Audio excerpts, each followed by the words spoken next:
sinking to rise no more. But the Master of the sea heard my despairing cry. From the waters lifted me, now safe am I. Love lifted me. Love lifted me. When nothing else could help, love lifted me. Love lifted me. Love lifted me. When nothing else could help, love lifted me. All my heart to Him I give, ever to Him I cling. In His blessed presence live, ever His praises sing. Love so mighty and so true merits my soul's best song. Faithful, loving service to Him belongs. Love lifted me.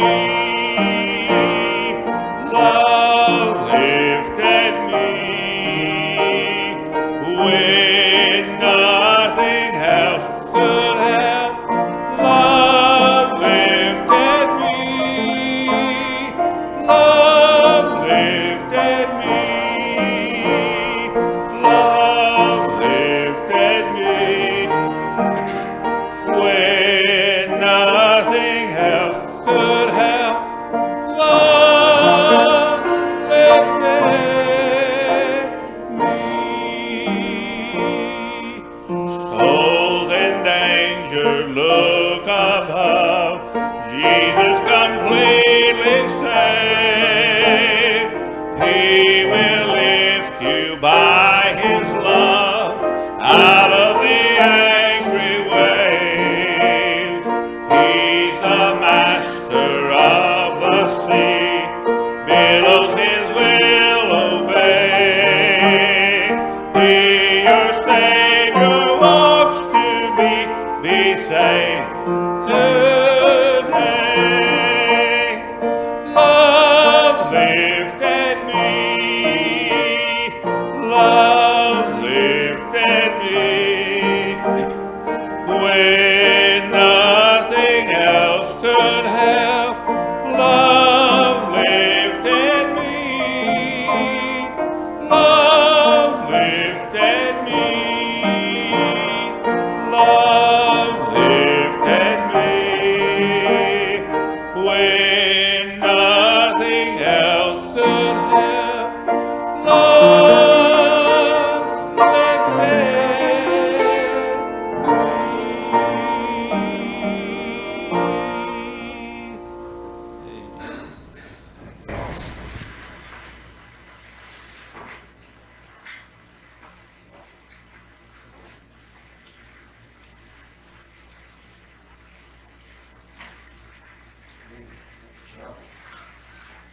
Open your Bibles, if you would, to the book of Revelation as we continue our study in this book. The book of all we have here. We are in chapter 16. All right, we pick up in chapter 16 as we continue to move forward, moving through this. There is a lot as we continue to spend time looking at this great study. Not great because I'm believing it, but great because of what we're studying. That's this book of Revelation. So there's a lot. So we're going to spend some time looking at Revelation chapter 16. We spent the last several chapters looking at, we had the seven seals, we had the seven thunders, We don't know what those were, but John heard it. We had the 7 trumpets and the 7 angels, and now these 7 bowls. Okay. So we will begin to see what each of these bowls, these bowl judgments are, as we work our way through this study. All right, let's begin with word of prayer. Father, we thank you for this day. We thank you again for this opportunity to have to open your word and study your word and learn this way. As we spend time in this book of Revelation, that you give us understanding, that you give us insight, serious application in our lives. We know more about what is coming, what's going to take place, but also Lord, how we can be in this world today as it is. I always pray you use us that way. Use everything. All right. If you remember, it's been a long time for thinking about this. We started Revelation back in October.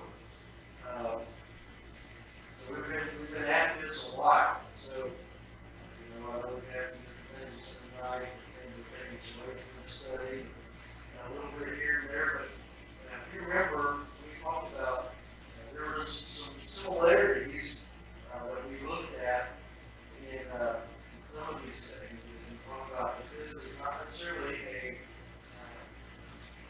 chronological book, that we see this at different levels. And so when we get to chapter 16, specifically at the end, we're going to see some similarities of things we saw back in chapter 11, back in chapter 9, and so we will kind of go back and forth there a little bit, chapter 8, go back and forth there a little bit, and what all of these things are. And so let's just jump in here, though, since we look back in chapter 16, verse 1.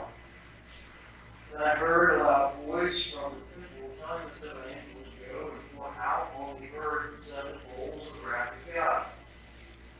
So John has seen the preparation. He's talking about the angels coming forth and all the clear. The 7 angels and 7 plagues, which are the last, will bring the wrath of God. He talks about the wine press and all that's there in chapter 14. And so gets down to it. I heard a loud voice on the 7 angels, go and pour out on the earth the 7 bowls of the wrath of God. Now, like everything else, they didn't just all go out and pour out the bowls at once. I'm reminded this week at children's camp, you've got to get all the instructions first, or you may not get the results you want. Something to the effect of take this and go. If you don't finish the rest of it before you tell them to go, they're going to take this and go, and nothing's going to get done. We told them to take their, we got a little bag and put all the books and Bibles and all that stuff in. We told them to pick up their bags and go. They're going to pick up their bag and go. They're not going to listen to the rest of that sentence, right? So you have to be very careful of it. Getting ready to go to the worship center. So we're going to pick our bags up, put them on the table, then we're going to go. Something like that. There's all the instructions. So it says, one angel tells the rest of them, a loud voice from heaven, the loud voice from heaven tells the 7 angels, go and pour out on the earth the 7 bowls of the wrath of God. They didn't just do it once. They were supported there. There has been the rest of this book. Verse 2, so the first angel went out and poured out his bowl on the earth, and harmful and painful sores came upon the people who bore the mark of the beast and worship its image. I'm not going to go through it again like we did back in chapter 8, but remember in chapter 8 we compared and contrasted a little bit the plagues that are in Revelation versus the plagues that are in Egypt. In Exodus chapter 7 and 12. The plagues that God poured out of Egypt. And we saw there's a lot of similarities. There's a lot of overlap there.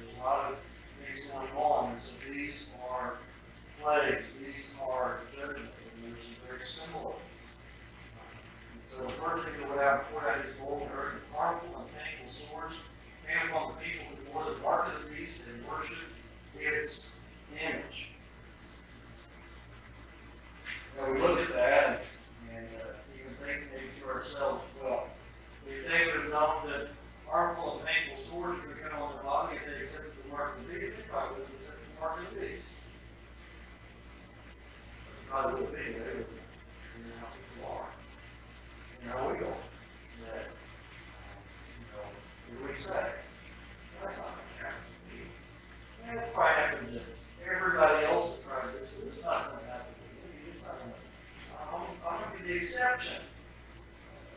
And we get so caught up in sin, our minds' eyes are blinded to what the reality is. And so I'm sure that's exactly what was going on here as well. Verse 3. The second angel poured out his bowl into the sea, and it became like the blood of the corpse. And every living thing died that was in the sea. Again, very similar to what we see back in chapter 8, very similar to what we see back in Exodus.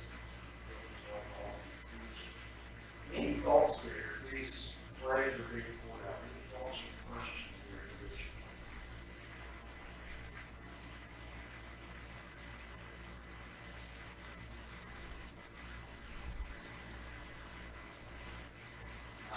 Let's keep reading. Verse 4. The third angel poured out his bowl to the rivers and streams of water, and they became blood. And I heard the angel in charge of the water say. So we've had two things happen, now we have the third. Now we hear another voice. Verse 5. Just are you, O Holy One, who is and who was, for you brought these judgments, for they have shed the blood of saints and prophets. And you have given them blood to drink. It is what they deserve. And I heard the altar saying, yes, Lord God, the Almighty, true and just are your judgments. So verses 5 and 6, we hear that an angel cries out and says, just as these who have received this mark of the beast and poured out the blood of the saints, so now they are drinking blood. That's all they have to drink. He said, this is what they deserve. And verse 7 says, and I heard the altar saying, yes, Lord God Almighty, true and just are your judgments. Now, what does it mean by verse 7, the altar was speaking? What do you think?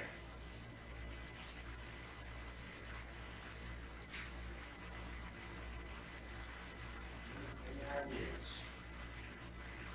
God speaking. Okay, maybe God speaking. I think that the martyr saints that are under the altar. Yeah. Now we go back into chapter 5, 6. Let me do that. Chapter 6, verse 9. There we go. Yeah. Fifth seal. When he opened the fifth seal, I saw under the altar the souls of those who had been slain for the work of God, for the witness they had borne. They cried out with a loud voice, O sovereign Lord, holy and true, how long before you will judge and avenge our blood on those who dwell on the earth? Now, they're seeing vengeance being poured out by God, and they are saying, yes, Lord God, the Almighty, true and just are your judgments. So, absolutely, I think that's what this is a response to the question that was asked in chapter 6. So, we're starting to see some of that.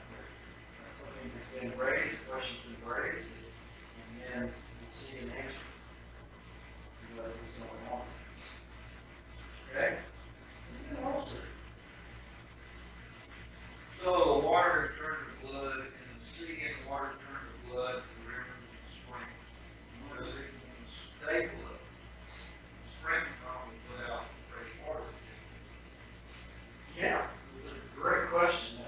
I figured if steel stay blood, but I don't know about it. It probably wouldn't stay that way forever. Of course, if our timing is such that we are in the last third of the tribulation, there's not a whole lot of time left. So if that is the timing, if that's where we're at, and I would say that's probably where we're at, is halfway through the last third.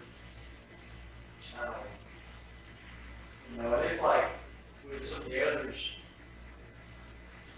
it doesn't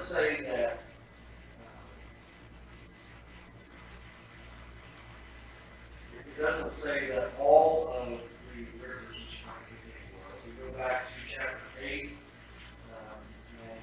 it was the third, correct? And all that stuff became blood. Blood. Chapter 7. A third of the rivers and all the water, streams of water, became bitter, became blood. So that was,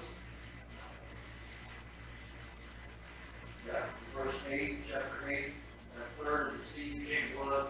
And so we don't see that word all used here, and so it's very likely that it's the same percentage, third of this as well.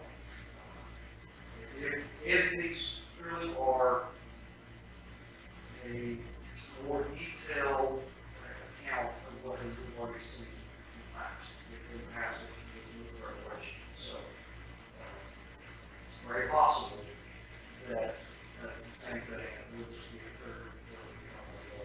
Anyway, still a lot. We could also third our water supply. That's only the third plate of fuel. But it should be church. Anything else?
We've read about the angels saying that God is, this is judgment, this is what they deserve. That those at the altar will say, yes, Lord God Almighty, you're the just, or your judgment, this is what they deserve. I want us to keep a place in Revelation, but also turn back to the book of Romans. Back to the book of Romans. Check.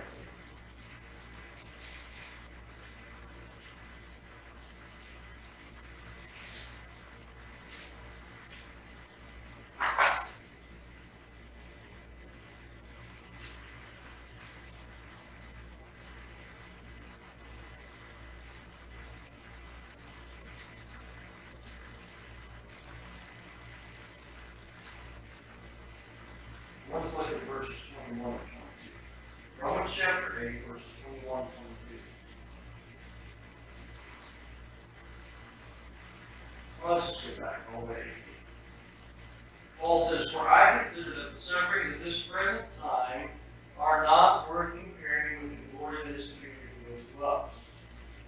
He's acknowledging that we suffer in this present time, but that's nothing compared to the glory that will be revealed. In other words, when we get to glory, our sufferings that we've been going through they're not going to be of any consequence. We're not going to be worried about that. We're not going to be concerned about that. Verse 19, for the creation waits with eager longing for the revealing of the sons of God. For the creation waits with eager longing for the revealing of the sons of God. For the creation was subjected to futility, not willingly, but because of him who subjected it, in hope, verse 21, that the creation itself would be set free from its bondage to corruption and obtain the freedom of the glory of the children of God. Verse 22 is how they came here. For we know that the whole creation has been groaning together in the pains of childbirth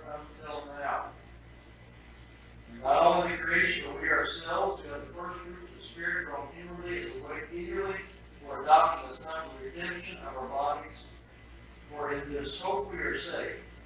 Now, hope that is seen is not hope that he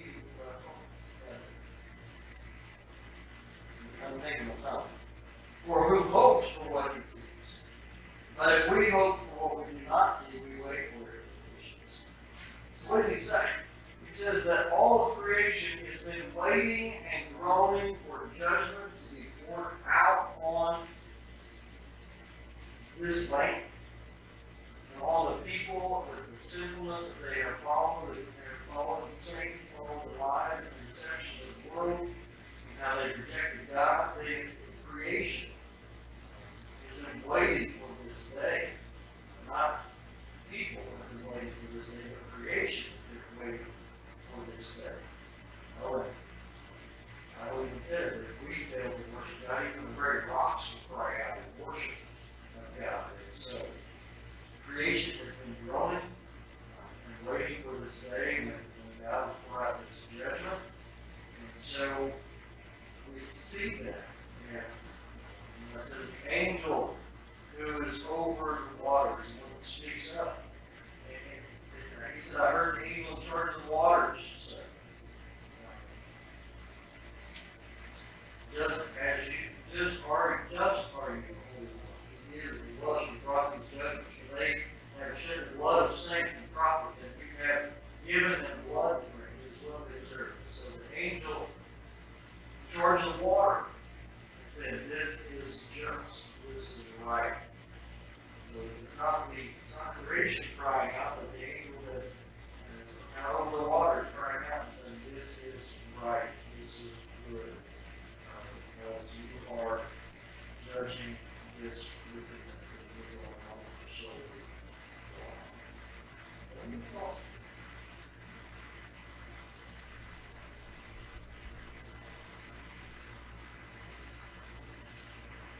It's all long suffering. He is held back. His wrath, he is held back his judgment. He continues to do so. He has grace and mercy. His whole desire is that people repent. And yet, there's going to come a time when having failed to repent, they must face the judgment of his mind. He would not be just. He would not be just otherwise. That's what we're seeing. God is the will judge. But I think we've seen as we've looked at Revelation, there have been several calls for last opportunities to give their heart and life to Jesus Christ. And He is patient. We would say He's probably more than patient. Very long, very, some might argue He's taken way too long. But it's God's time, not our time. God's way, not our way. And so, there's multiple opportunities here, even with the book of Revelation, giving another chance, giving another opportunity for someone to respond to the gospel. And now that they have it, here becomes the judgment. Right? Anything else?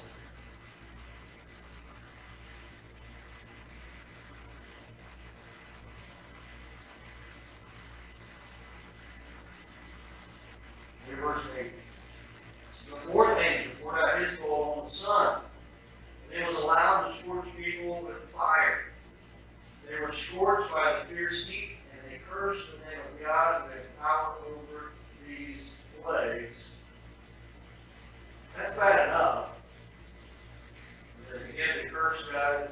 So even in their sin, even in their wickedness, they realized that God is over creation. They realize that God has control over all this, and they begin to curse God, blaspheme God, who has the power over all these plagues. And in the last sentence, though, it says, they did not repent and give Him glory. And whether or not they had an opportunity to do so here, it's not clear, because if talked about this, looking back at 2 Thessalonians and back in chapter 15, the church is taken out. Holy Spirit has been removed there as well, but the one who has been holding everything back, he's been removed as well. And so if Holy Spirit is removed, then there are no opportunities to Jesus Christ and Lord Savior. The Holy Spirit's the one that works on our hearts and lives and begins to impress us. So it's not clear, but it looks like maybe this is just a statement of they did not repent and give him glory. If we go back into chapter 9, looking at verses 20 and 21, it says, the rest of mankind who were not killed by these plagues did not repent of the works of their hands, or give up worshiping demons and idols of gold and silver and bronze and stone and wood, which we cannot see or hear, nor did they repent of their murders or sorceries or sexual immorality or their thefts. And so, whether or not they had opportunity at this time when the judgments are coming to repent, or they've had many opportunities before, even at that last time, it said, last call. It's the last call for an opportunity. Now is making the statement that even with every opportunity they have had, they failed to repent. Okay? Any thoughts? Questions? That's global warming. My Bible says that it'll melt the solar ice caps and raise the ocean about that. Okay? So that they're looking for global warming. There's some global warming, right? Yeah. Now, this last week, we probably felt like we had been scorched by the sun a little bit. I know we felt like that at camp, and there's a couple of children I saw that either didn't use their sunscreen, or ran out of the cabin before they were supposed to put that on, or they just completely sweated off. They were scorched by the sun, I would say.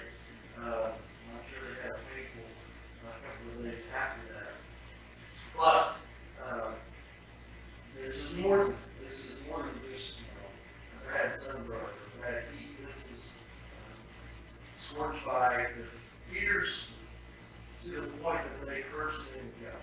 So there's a lot of things that can happen with that, whether it's the said ice caps, things like that, and all those things. There's a lot that's going on. And then we read verse 10. The fifth angel poured out his bowls on the throne of the beast. Let's just go right to the heart of the matter. Let's just go right to the center of this rebellion against God. So the fifth angel pours out his bowl on the throne of the beast. It tells you who's in control of it. And its kingdom was plunged into darkness. Now we remember back in the Egyptian plagues, back in Exodus, there was a time of complete total darkness, where people couldn't even see to get around. They just had to stop and sit and wait. And we see that here. That in this throne of the beast, the kingdom was plunged into darkness, people in all their tongues and anguish, and cursed the God of heaven for their pain and sores. So they've been scorched by the sun, now they're in total darkness. And again, what does it say? They did not repent of their deeds. Look at those that say, God is not gracious, God does not have mercy. He's given every opportunity. He's given every opportunity to go through and repent and turn away from that sin, but people continue to remain in that sin. And all the things that he's doing,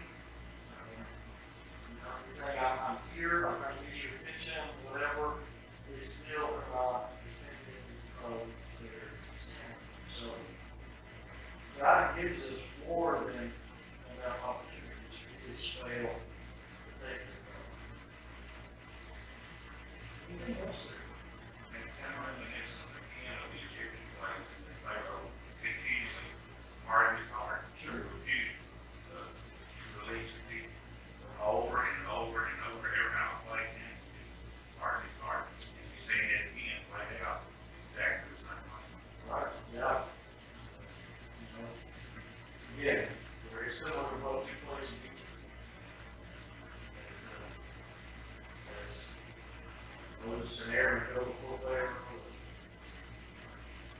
Pharaoh said, okay, go, offer your sacrifice.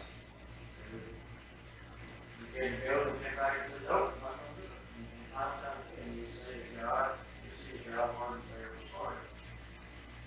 And I know we talked about this before in our politics study, that it's not so much that God was causing Pharaoh to reject him or rebel against him, but as Pharaoh rejected him, as Pharaoh rebelled against God,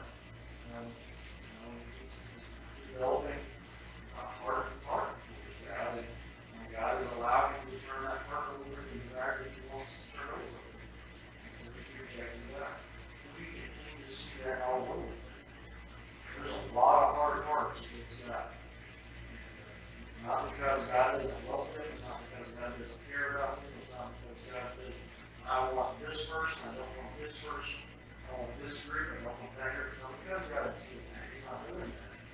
It's because they are rejecting God. They're turning away from God. It's kind of like their heart is being calloused against what God is doing. They're no longer sensitive to the action of the Holy Spirit.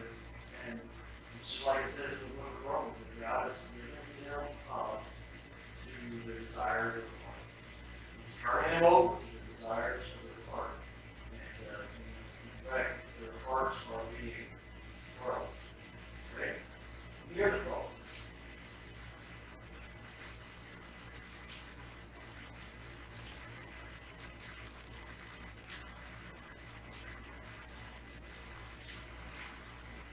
Right, verse 12. The sixth angel poured out his bowl on the great river Euphrates, and its water was dried up, to prepare the way for the kings from the east. Okay. Now, the Euphrates is being dried up. Why?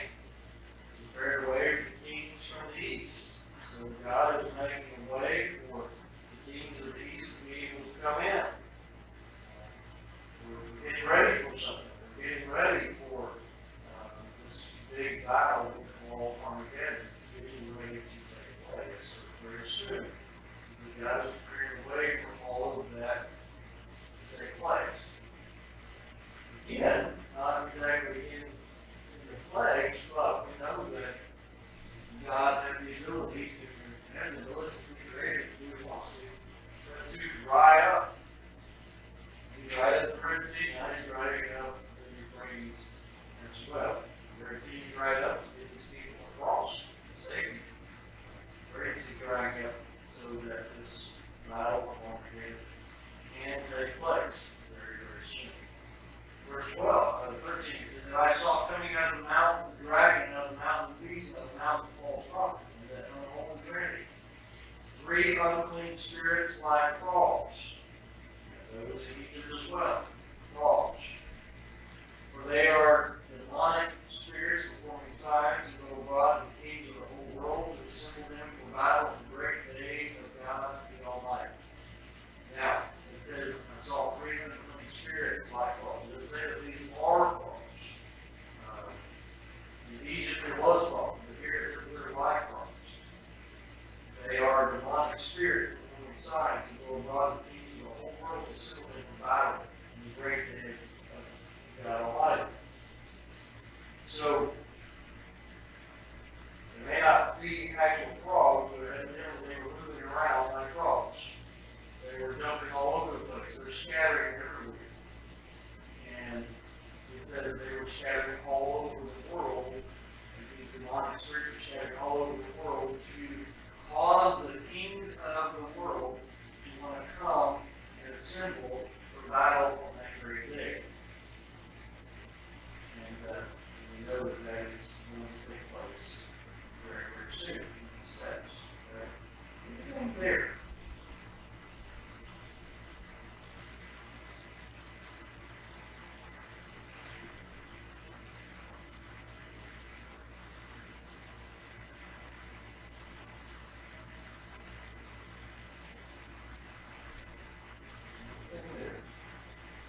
Let's look at verse 15.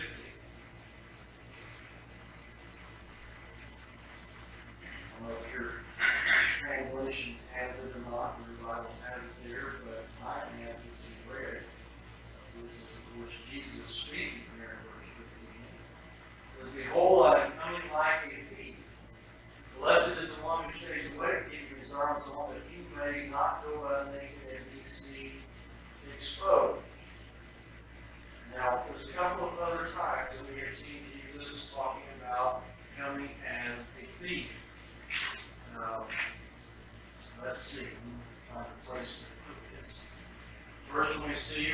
one that we see is in Matthew 24. That is in verse 43.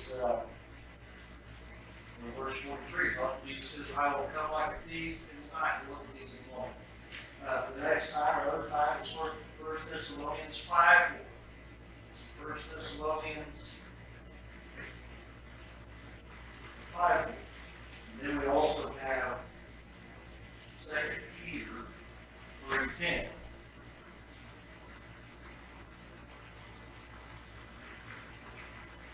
You see that red very well. Matthew 24:43, 1 Thessalonians 5:4, and 2 Peter 3:10. So let's begin to look at those. Let's go back to the book of Matthew. Matthew 24, looking at verse 43. Jesus said, but know this, that if the master of the house had known at what part of the night the thief was coming, he would have stayed awake and would not have let his house be broken into. Now, in this passage, Jesus is talking about that no one knows the day or the hour. No one knows when the Lord will come. No one knows when Jesus said, no, I don't know when I'm coming back again. Only God the Father knows that. And this is what he's talking about, verse 39. They were not aware that the flood came and swept them all away, so it is coming of the Son of Man. And all the things that he says, so the Son of Man will come like a thief in the night. 1 Thessalonians 5:4.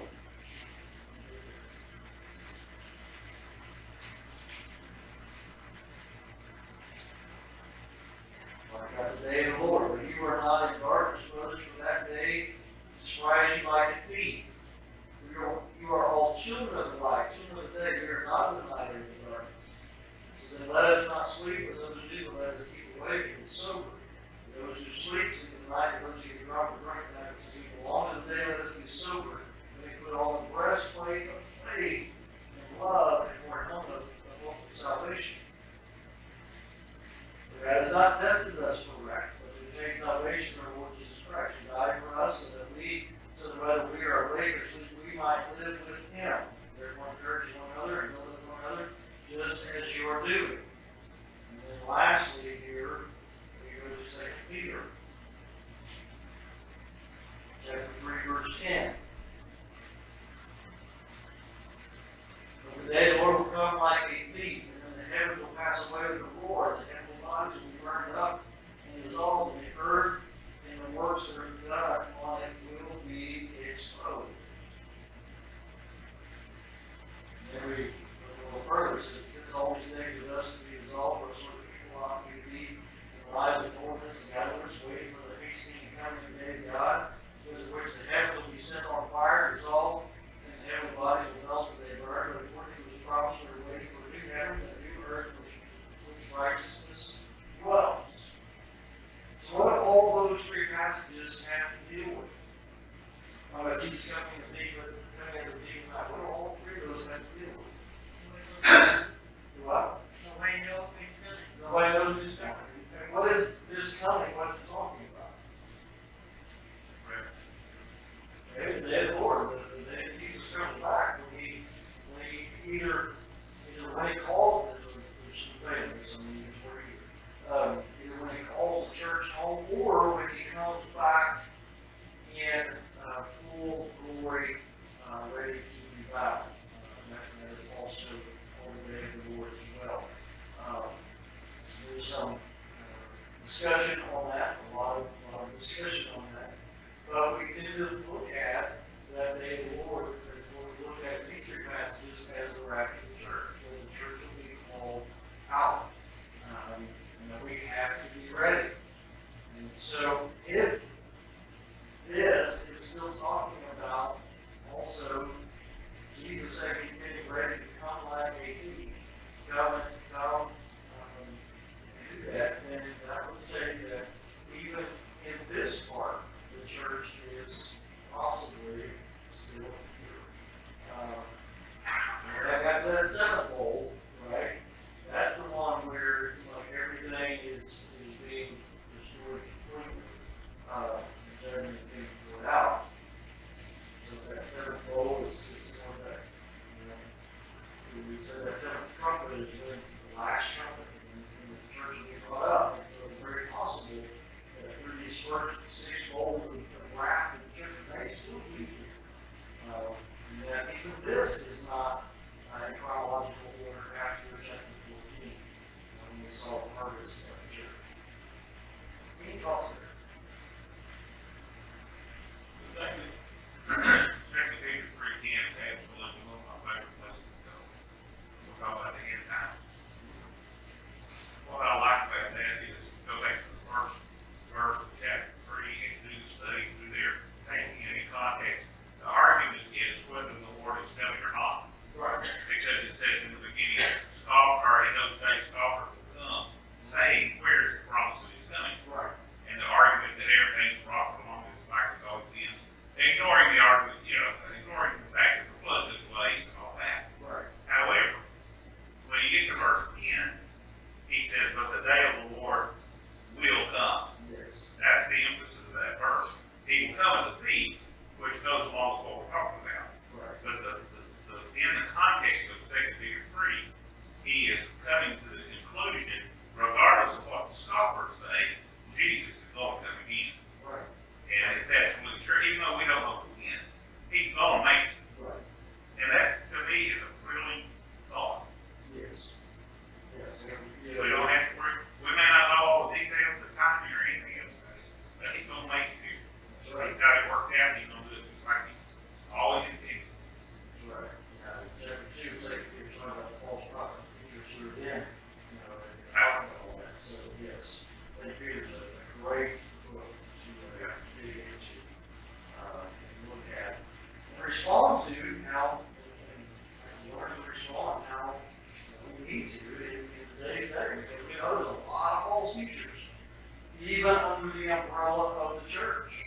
There's a lot of false teachers that are out there. And whether they're saying, that the end's already here on one side of the spectrum, whether they're saying that, everybody's without hope, whether they're saying that we're all good, everything's good, everybody's going to be safe, everybody's going to be okay. Or those that are saying, you don't have everything that you want because you don't have enough faith. We can see all of these things out there around, and so we have false teachers even in our day. Okay, any other thoughts there?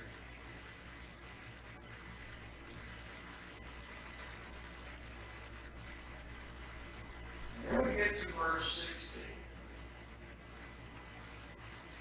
There's one little sentence, and we really don't hear anything else about this in chapter 19. We'll go to chapter 19. It just says, and they assembled them. Who's they and who's the assembled? It's these demonic spirits that were like frogs that came out of the mouth of the dragon, the mouth of the beast, and out of the mouth of the false prophet. That spread around to all the kings of the whole world. And they assembled them at the place that in Hebrew is called Armageddon. The demonic spirits went out, stirred up all the kings of the nations, all the kings of the world, and brought them here to this place to try to do battle against God.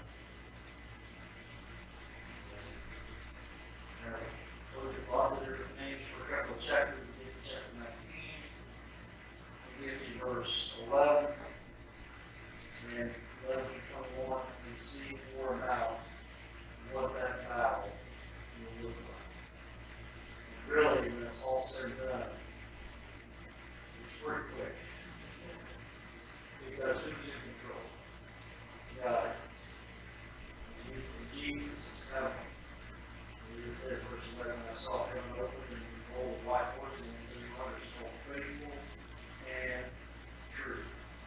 And righteous judges and makes war. So this is that final battle where Jesus is coming as that military might that the Jews from all those generations had looked for.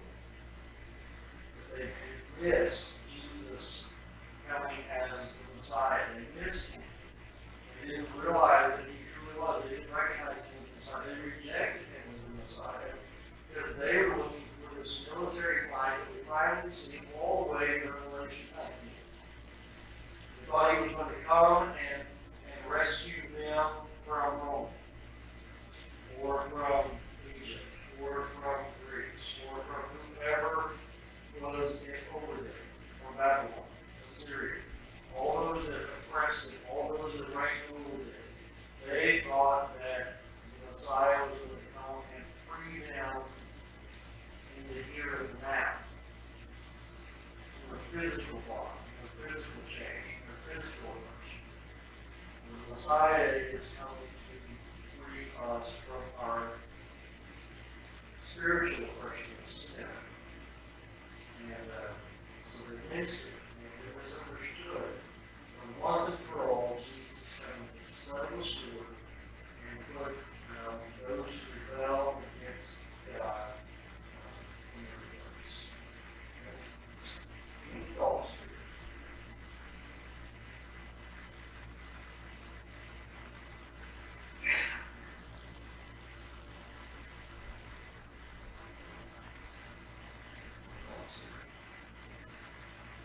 I don't want to get into verse 17.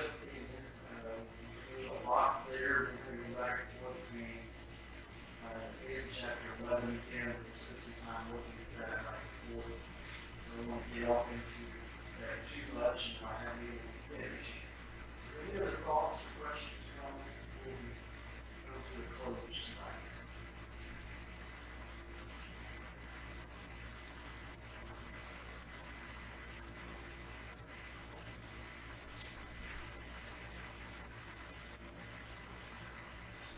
Let's look to the prayer. Lord, we thank you for this day that you give us today, for all that you're doing among us. Lord, I just pray that you give us a new work. Lord, as we look at your practice tonight, we see you're going to be working in days ahead of what you're working at. You're bringing all this together in your way, in your time. And Lord, I pray that we would be faithful, and that we would be, that we would serve you, and we would be moving forward with our eyes open to what you're doing among us and around us. Lord, I just pray that we would do this, that we would guide and direct us. We give it to all in Jesus' name we pray. All right. Thank you for joining us in worship today at Windom Baptist Church. If you sense that God is dealing with you and you need to respond to Him, we would love to help you along your spiritual journey. I would encourage you to go to our website at windombaptist.com and click on the Contact Us tab. And you can either email us or give us a phone call, and I promise we will get back to you as soon as possible. Maybe you just need to share with us how God has blessed you through our service today, or maybe you have a prayer request that you need to share and ask us to pray along with you, and we will do that. We will pray with you. We will encourage you. Whatever it is, we want to hear from you. Thank you again for joining with us. Have a blessed day.